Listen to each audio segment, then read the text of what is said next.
भले एक दिन में कोई नहीं सीख जाएगा, लेकिन सबको जो नौकरी करता है, कंपनी का कौन मालिक है, क्या है, किसको स्मूथ एमपी है, क्या है, पूरा डिटेल आपको एक बार पता होना चाहिए।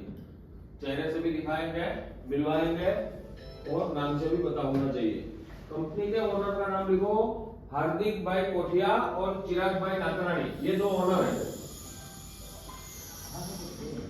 हार्दिक भाई कोठिया और चिराग भाई नाकराणी, ये दो ओनर है, ठीक है। अब लिखो, हार्दिक भाई के फादर है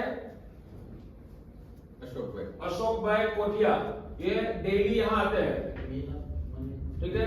अशोक भाई कोठिया वो हार्दिक सर के फादर है, और देवचंद भाई, सबको ये अशोक काका और देवचंद काका के नाम से जानते हैं।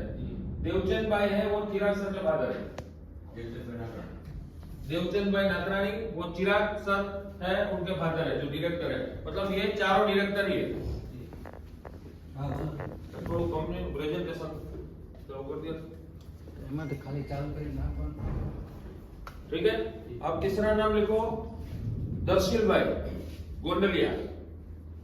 ये जो मैं डायरेक्टर बॉडी का नाम लिखा रहा हूँ, इनको स्मूथ एंट्री है, समझ लेना भाई। एसओ आप सुपरवाइजर सबको ये डिटेल होना चाहिए, और ब्रीफिंग गेट पे कागज चिपका देना।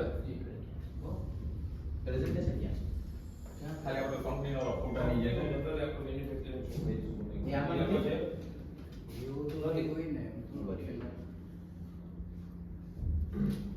નીચેનામાં આપણે પેન્ટાઇપ સિસ્ટમ છે, નીચેનામાં પેન્ટાઇપ સિસ્ટમ लिखा दर्शिल भाई गोंडलिया और ગૌરવ ભાઈ નાકરાણી बोला भाई गौरव भाई, ये जो है वो डायरेक्टर बॉडी हो गई। और संकेत कोठिया એમાં આપણું પ્રેઝન્ટેશન છે કે નથી? संकेत भाई है वो हार्दिक सर के छोटे भाई है, संकेत भाई।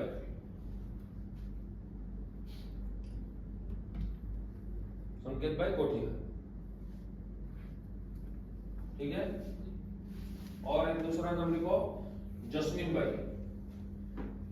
જસ્મીન ભાઈ રોડા जस्मिन भाई हिरपरा, બે જ મિનિટ તો ये वो जो है हार्दिक सर के जीजू है, એના હાવ સુધી ठीक है। ये लोग है उनका स्मूथ एंट्री है।